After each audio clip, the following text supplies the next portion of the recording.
Hey guys, it's Alan, the Fireman 1028, and I'm here with Sully, the rocket surgeon. the rocket surgeon. Sully, where are we at today? Right, Kennedy Space Center. Kennedy We're going to be Space doing a complete look through of all the buildings and all the vehicles. So we're going to go through, look at all the big displays, talk about the history of them, talk about the significance of them, right? Yeah. Awesome. Full technical rundown. Awesome. Let's get started. Let's do it. All right, Sully, we're now inside of the Kennedy Space Center. What are we standing here beside? We're standing beside the famous rocket garden. Rocket garden. I don't see any fruits or vegetables or anything. What's in the rocket garden, Sully? Rockets. You don't have to hold it up. You don't have to eat it. Rockets. All right, so what do we have right here? Just give us a quick rundown of the rockets that we see. This is the Mercury Atlas rocket. What would you like on this rundown? This is... Okay. Mercury Atlas? Mercury Atlas carried all the orbital missions from the first manned program. Okay.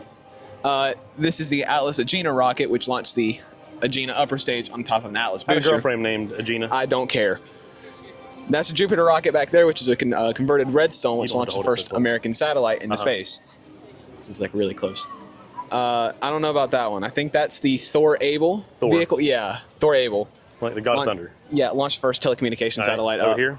This is the Gemini Titan rocket. Okay. It's a Titan.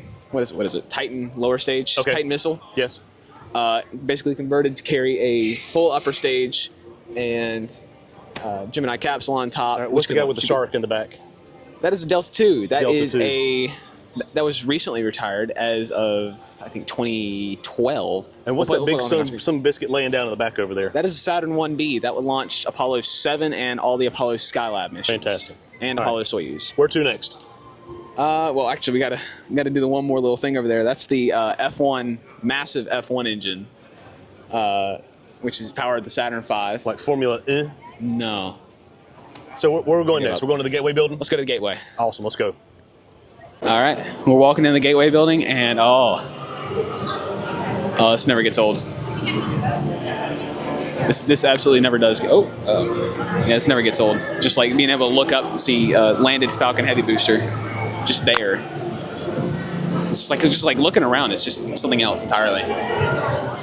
All right, guys, so we're in the Gateway building, and we're standing beside the, what is this, Sully, the Vulcan what? This is Vulcan Centaur. This is basically United Launch Alliance's next heavy lift launch vehicle with the 6 solid rocket boosters, or even 2 or 0 launch configuration. It's got the famous Centaur upper stage with the fairing that can carry the Dream Chaser spacecraft. 2 engines built by Blue Origin, or the BE4 engines, and this thing doesn't run on a traditional fuel. It runs on liquefied natural gas and liquid oxygen. All right, guys, so we are now standing beside the, what is this, Sully? This is the Orion capsule that flew on the EFT-1 mission back in 2014 on a Delta IV Heavy. So is this the actual capsule that flew? This is the flight article. The actual capsule that flew? Yes, this was... How cool is that? I mean, you can even see on the American flag on the side of it. Oh, yeah, it's all charted up and everything. You can see this one actually went through a full re-entry process with service module and full flight configuration. Now, NASA, besides for the shuttle, they have always used capsules, right? Yes. So how does this capsule size compare to, say, like the Mercury or Apollo capsules? It dwarfs it. It doesn't show well on camera, but this is an absolutely gargantuan capsule. About, what, maybe 2 or 3 times the size? This is probably about 10 times the size of Mercury. Okay. All right, very cool. Now, this capsule can hold 7 people, but it's only ever going to fly normally with 4 people, unless it's going to low Earth orbit to a space station. All right, so Sully, we are now standing beside Jared Isaacman's SpaceX suit, correct? Yes, this is the IVA suit, an intravehicular activity suit off of the Inspiration 4 mission. This one actually did fly into space, but as you can see, this is completely custom and completely different than any other spacesuit ever designed by any space company. Now, we just watched Napoleon Dynamite, and that doesn't look like the space boots that Napoleon had on.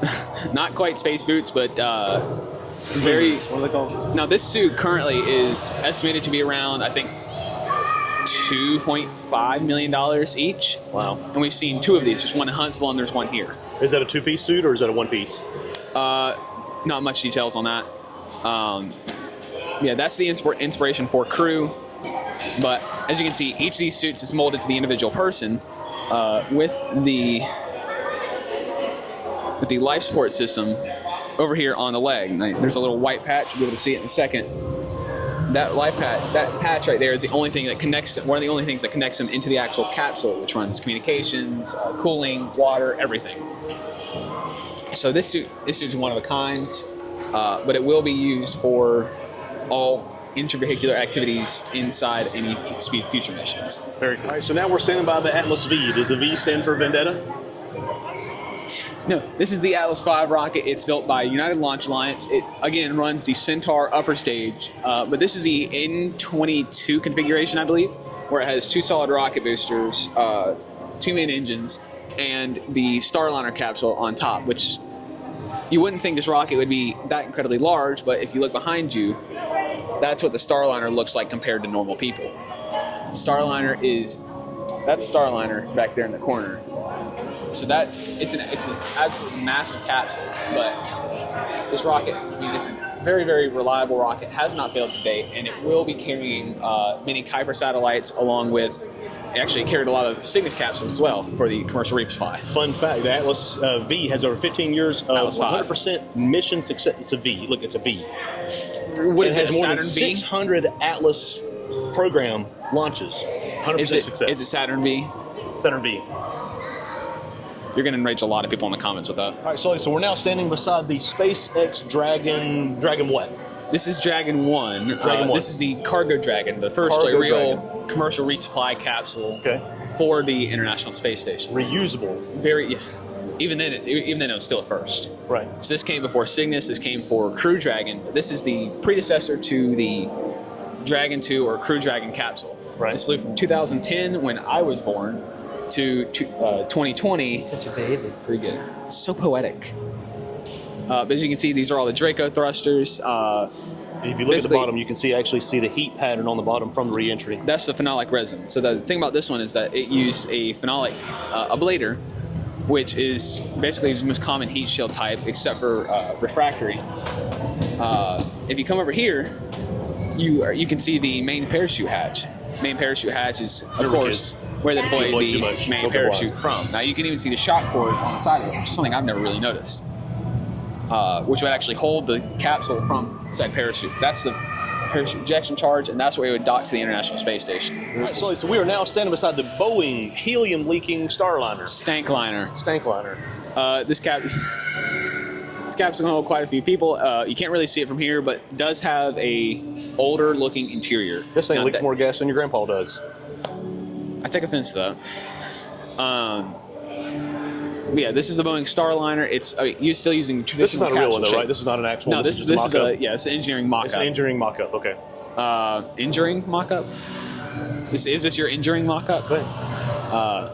Anyway, you can see it has a traditional capsule look compared to that of the Cargo Dragon and Crew Dragon with a more slightly conical shape. So this is the infamous Starliner, because this is the one that took the crew up. And tell us a quick story of the crew that went up on that. So went up, helium leak. Yep. Couldn't come back in it because they thought it would be too dangerous on re-entry. So that's not good. Right. But who brought those astronauts home, by the way? Elon or SpaceX yeah. A SpaceX but it Dragon crew capsule. Yeah, Crew Dragon. Yeah. Okay, yeah. That was technically they were part of Crew 9. Did that spell the end for the Starliner? No, it did not. You think it's still alive? The program is still alive, and it is still going to be used as a crew transfer vessel. All right, we'll see. All right, so we are now standing beside the Blue Origin Amazon Special Penis capsule, is it not? This is a penis rocket. This is just a tip. All right, so this capsule this is the New Shepard. The New Shepard capsule. This capsule is New Shepard. That's what I said. Get it right. You said Blue Shepard. Anyway, get it right, man. So this one's been in the news here recently for a little publicity stunt with Katy Perry, as well as some other females. Women's. There's some controversy that they actually didn't technically go to space or even technically leave the ground. There's a chance, yes. I don't want to get involved in that because I'm not really a part of that. Okay. This is not my full thing. Again, this capsule does not go orbital. It only just barely pierces the atmosphere and comes back down. But I mean, the first stage lands. That's pretty cool. What you're saying is it's just the tip. That's what I said. Sorry. So, yeah, it's just a tip. Just the tip of the penis rocket. Got it. Okay. Copy that. We're done. That's it. All right, so we are now standing beside or underneath the famous Falcon 9 rocket, right? This is the Falcon Heavy rocket. Falcon Heavy. So this one, Technically. yeah. This one was specially built for the Falcon Heavy, right. With a nose cone that we'll get to see in a minute. Yep. But it's still got the same 9 Merlin engines, which is like absolutely crazy. The fun fact about this booster is that it landed back at landing zone 1. This booster landed at 1. So it's got landing legs? Is that this what we're looking at right here? These are landing legs right here. Carbon fiber landing legs, right? Yes, straight carbon fiber. Awesome. Okay. This is still the technically Block 4. But I heard that a Falcon 9 is basically just a Falcon Heavy with 2 Falcon 9s, right? Or other way around. Falcon Heavy. Right. Pretty much, except for the nose cone and like a little bit of avionics stuff. Right. Okay. Avionics tweaks and everything. But I mean, they're still using the same Merlin 1D engines. Gotcha. Okay. Same ones they still use today. It's just this is a full thrust Falcon 9 basically instead of the Block 5 we are used to using today. Awesome. So very cool. Let's move on. Yep. All right, so we are now standing underneath of the Sierra Nevada Dream Chaser. Dream Chaser and Shooting Star capsule. Junk in the trunk. Exactly. Okay. Yeah, this is the next. So this big looks space a lot like the Space Shuttle. Tell me I'm wrong there? Not as much mixed off the Space Shuttle as it is the MiG-105 program off of the Soviet Union, where they're like, their idea for a return to launch or return to ground system, like a crew escape system, was basically a older Dream Chaser. As you can see, this one's got the hatch on the back. But this right here, this is DC-101. They're still using the same naming scheme as the shuttle, but this is Tenacity. Now, has this thing flown yet?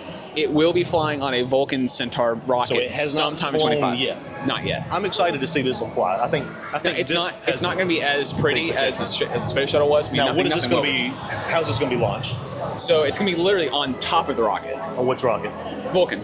So this is going to go inside the cabin, inside the payload fairing. Downstairs over there. Okay. Yeah, with different launch configuration, or the same launch configuration. Could SpaceX launch this off of a Falcon Heavy? That's the plan. If problems with Vulcan doesn't work out in like the next year, they're going to have to use Falcon Heavy. Okay. Actually, they can use 9 Is this self-powered or? Can it return flight on its own? Yeah. No, it's a completely autonomous system for landing. Very cool. I'm excited to see this one fly. And it's got big old junk in the trunk. It's got the junk in the trunk. That should be what the name of it Actually, with 2 excess solar panels as well. So just in case like you need to run extra power into the station or wherever you're docked to, it can fold out 2 extra solar panels. I'm excited to see this one. Nose cone of the Falcon Heavy rocket. Falcon Heavy left core booster. Are these for making waffles? Yeah. So these are the grid fins off of the basic Falcon 9 full thrust variant, which not is the difference waffle between makers. Okay. Yeah, not waffle. I wish they were. They're hypersonic waffle makers. Yeah, got it. That's a trademark term. So what are these look like they're made out of what? These are made out of aluminum, which is the biggest change from full thrust to Block 5 was they changed material to titanium on Block 5. Right. Now the nose is made of high strength composite. Yeah. Now, Mama, come here for a second, please. And you can see these little pods on the side of it right here with the little holes in it are the reaction control system. So that's how they control it on the way down along with the grid fins. But you can see it's just the absolute scale of this vehicle. It's 12 feet wide and she's a big girl. It's one of the most flown rockets ever made. You know, in England they say aluminium, not aluminum. It's an aluminum lithium alloy. God, this thing's incredible. Absolutely, like piece of art. All right, Sully, so we are now standing next to the Space Shuttle Atlantis building. What are we looking at right here behind us? So this is the launch stack for the Space Shuttle. This has 2 large solid rocket boosters and the massive 8-meter wide external tank. Right, okay. So the external tank, that's the one in the middle there, right? Yeah, that's the big orange thing. Now, fact, the natural color is orange of those tanks. It's not. No, they painted it once and it was white. So after the first mission, they did not paint those any longer, so the natural color is orange. It is orange. And that's what caused Space Shuttle, or Columbia disaster. What is SRB? What does that stand for? Slightly Rapid Beagles. Slightly Rapid Beagle, gotcha. No, I'm just playing. It's the solid rocket boosters. They use ammonium perchlorate composite propellant mixture, which is like 400 micrometer and 90 micrometer, I think. Well, let's go inside and let's see this let's take a look at it. Canceled project. So we're currently standing beside Mr. Shuttle spacesuit. Tell me about that. So this is John Young, the first pilot of the Space Shuttle on STS-1, which is Space Shuttle Columbia. This is not the suit from his first mission. I believe that actually belongs to his family now, or is in the Space Hall of Fame, which is like right over here. Now, this doesn't look like the suits that I remember the Space Shuttle astronauts wearing. Why is that? So the reason for that was after the Challenger disaster, they changed them from blue, which matched the color of the ocean, to orange, so they could actually recover bodies from if an accident actually happened. Wow, that seems a bit morbid. Let's turn around and see what's behind us. Let's turn around and see something else pretty neat that happened on Space Shuttle. All right, so what are we looking at right here? This looks like some sort of a docking port. Is that right? Yeah, it is. This is the I think this is universal docking adapter from the Space Shuttle. Yep. They put these on later missions, but what this would do is this would sit on the front side of the payload bay, right next to the cockpit. So this would dock with what? Anything. International Space Station? Yeah, a space station, mirror. It could dock to it can help hold satellites. But as you can see, like, it's incredibly strengthened. And if you come over here, you can actually see inside of it and how like the systems and everything like line up and work. It's crazy. That was really like one of the only systems that would hold it on place is that little box right there. That controlled just about everything: lights, power, everything. Hydraulics. You can see the door over there, which is actually right here as well. And just how intricate these doors and systems and like locks and everything are. The locking mechanisms in them. And you can just see like all of this. It's just done by that one right there. That's pretty dang cool. I want to touch it. Let's turn around. What's it? Nope. Don't do that. Let's turn around. What's behind us here, Sully? So this is the Astrovan. This just looks like just a standard RV. What's so special about this? Standard RV. This carried every shuttle astronaut to the pad. I don't think this is the same one they used during the Apollo program. No, this is just a 1980s GMC version of it's an Airstream. Of an Airstream, right? Yeah. The drivable Airstreams that GMC made in the 80s. Which I mean, there weren't very many of. 454 V8. Because of the popularity of this, that's pretty V8. How those selling price of these skyrocketed. Now, so the Astrovan. So, like I said, it for 27 years it carried every single astronaut in there. Yeah, starting from STS-9. So it did not start from the very beginning, but it started very soon thereafter. As you can see, those are the individual seats inside there. The astronauts would sit on those, and they would just ride it up to the 39A or 39B.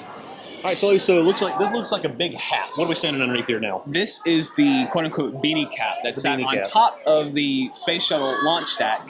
It's on the very, very top of the external tank and would vent off not only was it very expensive, but it was also very stylish, too. Very, very stylish. So this set, so where did this sit at? Look, you can see right here. Okay. Lighting's so not super good. It's like a beanie cap. It's a beanie cap. It sits directly on top of the stack. I got you. To vent off liquid oxygen, and it's from keeping pressure inside of it normal, because that's a big thing, keeping pressure normal and everything. But you can see it says vent ducts right here. When you see this picture, you don't think, wow, that's not very big. But if you come over here, so these people go by first. Oh, let's go.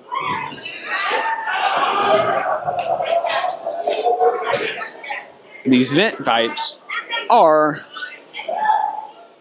extremely large, just like your mother. But this is a walkway that would run inside of it. But you can see they cut this, or like took this completely off the rest of the gantry that would swing out over it. But I mean, this would vent liquid hydrogen, and this one would vent liquid oxygen. So this was a really high risk thing. So as you can see on the bottom of this, it has an anti-static pad, which is some sort of metal mesh that would run up inside of it, and it would keep static from building up and causing an explosion on the pad, or a rapid unscheduled disassembly with some extra steps. All right, so now we are in a little bit more somber area of the Kennedy Space Center, the Atlantis building. This is the area that's a tribute to This is the forever remembrance. Remembrance of the Challenger and the Columbia disasters.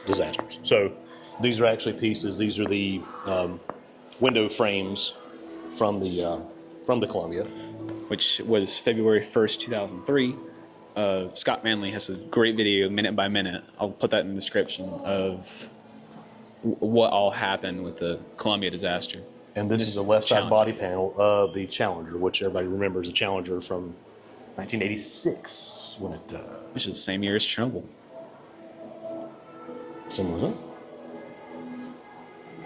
But like I said, we have a lot of fun, but this is one of the more serious areas here, more somber areas, where it pays tribute to these space shuttle disasters. All right, Sully. So what are we standing underneath right now? This looks like a big. We are standing under Space Shuttle Atlantis. Space Shuttle Atlantis. What are these? Looks like a bunch of individual tiles. It is. These are the individual heat tiles under or are the outside of the shuttle's bottom. Can you go to Home Depot and get replacements for those? No, these tiles. I've held one before. By the way, they're extremely light. Except for those like leading edge tiles, those are really heavy. But so you can't get them at Home Depot. What are they made out of? They're made out of like sand. Sand. Like sand that can you can take it out of like a furnace and it's glowing red, and you can just pick it up because it insulates heat so well. And they look like they have numbers on them too. Why is that? So they're all individually numbered, and the difference between Space Shuttle and Starship is Starship. Well, it does use heat tiles. They're not numbered. They're all the same. The universe is just the same. And what makes that special is that these, you have to take that number to get an exact model of it, which is like thousands of blueprints. Of just I think there's 33,000 on Atlantis alone. And they're all unique. And they're all different. Yeah. Incredible. None of them are the same. All right, let's keep on walking around here. Here's the thing, they're all glued on instead of bolted on, so they always come off during a flight. So the little individual black ones you see. Yep. Or older ones. Are the new Okay. ones. The very the lightest ones are the. All right, we're walking here to the back of the shuttle, to the engines here. What are we looking at here? Okay, so these are the three Space Shuttle main engines. These are the RS-25s. These are not actual flight articles. These are just basically just the nozzle, without turbopumps or anything. There's only one here that's a full engine that was scrapped from the SLS program because it had taken up many flights. All right, so I see the three large ones. Those are RS-10s, correct? RS-25s. RS-25s. Excuse me. What's the one up above here? So those are the OMS motors. And unlike the RS-25s, how I have a ignition source inside the engine, just mix two fuels together and ignite them. The OMS motors, which I think were they're hypergolic. So as soon as the fuels touch each other, they immediately combust, and they just Now, what are these little small things on the side here? This is the reaction control systems. These are like RCS thrusters. They use the same fuel as the OMS motors, just to orient the shuttle in space. Because you can't use ailerons in space. You have to run everything from. Now, do we still have heat tiles on the back here? There are, because the heating from the back still can come over. Right. But once you get to here, these are all nylon blankets. And it's just these protect the inside stuff, and you don't have to worry as much about heating here. All right. So as we come around here to the bay, the cargo bay, what do we see here? What's something of note here on the cargo bay? Biggest one. Right here, you have the silver panels. These are the radiator panels that are actually extremely mission critical. They found out after, I think, the first couple space shuttle flights to keeping the thing from overheating in space on longer missions. Those are radiators? Yeah, they're just giant radiators. So the cargo bay stays open the whole time? Yeah, while they're in space. While they're in space? Yeah. To allow it to cool down. Now, what's this big arm coming off the side that... So this is the Canadarm. This is the original arm before they put it on the International Space Station, where they could... If we come over here, we can kind of see the inside of it and how it works. So it doesn't grab onto things like how you'd normally think. It wraps 3 wires around, and you can look at it right here. It wraps 3 wires around something, and you can just grabs onto it. So instead of having something that can damage it, like a satellite, precious satellite, it would have a little knob sticking out, and it just wrap it around it like that. Oh, very cool. So it's a really, really interesting way they would do it. Okay. Another cool little detail that I didn't really ever notice, and I think it might be newer, is these are the first real CubeSats. These are small sats. It's these little launchers on the side that have a little something inside of them. I think it was a powder charge. They just shoot them out. To shoot out CubeSats. Yeah. Very cool. The first real CubeSats. Let's look at the let's look at the crew quarters and the all right operations side here of the Atlantis. So this looks like a double decker, is it not? It is. So the space shuttle could carry 7 people, 4 on top, the pilot, commander, and then mission specialist, or engineer and mission specialist, and then the rest of the crew would sit down here. The 3 other people would sit down here. Looks like some other holes in the front here. What are those? The same? Yeah, RCS? those are the same reaction control thrusters. Yeah. Really, these are considered dead zones whenever they're in flight. because like if they go off by accident, because the two fuels touch each other, they go off. Okay, come back to the shuttle. Actually, I tell you what, we'll just keep going on it. So there's little dimples on the side of it right there, right next to the nose. Those are star trackers. So those are installed on about halfway through the shuttle program, and they were used to like keep position and everything, and radio that back to the ground. That's the escape hatch right there. The later plans always had like a giant pole that would run outside of it, and they would just fly out of the shuttle as an escape system. So earlier we showed you the nozzles of the space shuttle. Well, this is the actual engine itself. This is a, Sully, what is this, RS what? This is the RS-25, Space Shuttle main engine. Now, as you can see, the inner workings of the everything, I could do a 3-hour-long video on just I still might, on just how this thing works and everything. So, quick tour of the engine. These are the, I cannot think of what they're called for the life of me. Fact, this thing has 37 million horsepower. Horsepower, yeah, I love horsepower. You can do a burnout on the runway. Go. These are the, you made me lose my train of thought, man. You already lost it. Yeah, it's gone. Let's look at the nozzle. Hold on. These are the turbo pumps. I believe this is the liquid hydrogen turbo pump, and that is the liquid oxygen turbo pump. So these basically spin and draw more propellant into the engine while pumping it into the combustion chamber to fire it and send the rocket. So I've seen Fast and the Furious. Does this run on NOS? Something like that. Right. Something like that. Let's look at the nozzle. It's liquid oxygen. So, actually, this is a really good graph right here. So, the fuel going in is negative 423 degrees Fahrenheit. That's cold. Very, very cold. Here's kind of the thing. You can kind of pause the video, read that if you want. Well, anyway, this is how high the re-entry is. It goes to 2,800 degrees Fahrenheit on re-entry. The inside of the engine, actually the boiling point, not the melting point, the boiling point of copper is 4,644 degrees Fahrenheit. The inside of the engine is 6,000 degrees, and that's what their things would max out at. So very well, sometimes during launch, might have got even hotter than 6,000 degrees Fahrenheit. Now the reason it doesn't melt is because these little tiny pipes running, wow, it's bad echo. These little pipes running along the inside of it. So those are individual little pipes? Those are all individually brazed together. Wow. So it's like they take each one of these and like. So that almost looks like a heat sink, is that right? Yeah, it's the most expensive heat sink. So the fuel actually flows through those tubes? Yeah, they run it through those and then run it back in the combustion chamber to help partially expand it. And cools the nozzle? Because the nozzle would melt down otherwise. The nozzle would melt like before ignition. Gotcha. Okay. But they do a cool down sequence with the engine before it actually starts up. Is where you can see like gas flowing out or like cloud flowing out of the bottom of the engine, and then they start these sparklers. That sparkler is to burn off excess hydrogen during like the startup sequence. And actually, if you look down inside there, you can see the injector plate. That injector plate is the most important part of this entire engine.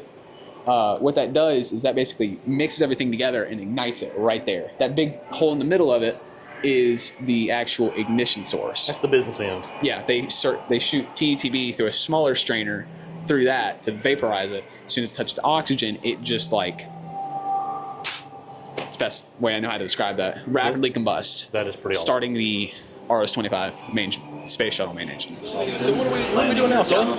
Going down the slide. Going down the slide. What does this represent? This represents the landing procedure of the Space Shuttle. Okay. Looks like a slide, but it is a slide. So ready? I think you're heavier, so I think you might go faster. 1, 2, 3. You cheated. You're slow. You're just slow.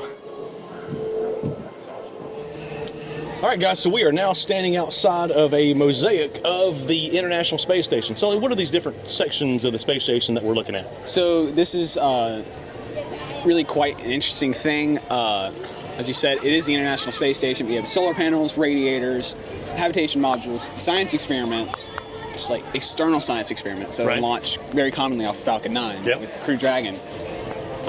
Soyuz, like other crew compartments, communications, everything. Very cool. All right, guys, this is going to wrap up day 1 from the Kennedy Space Center. We're going to come back tomorrow. We're going to do a really in-depth review of something. We're not quite sure yet. So, thank you guys for watching. Again, I'm Alan, the Fireman 1028. This is Sully, the Rocket Surgeon. And remember, this stuff's not rocket surgery, but if it was, I'm the Rocket Surgeon. See you guys. Bye-bye.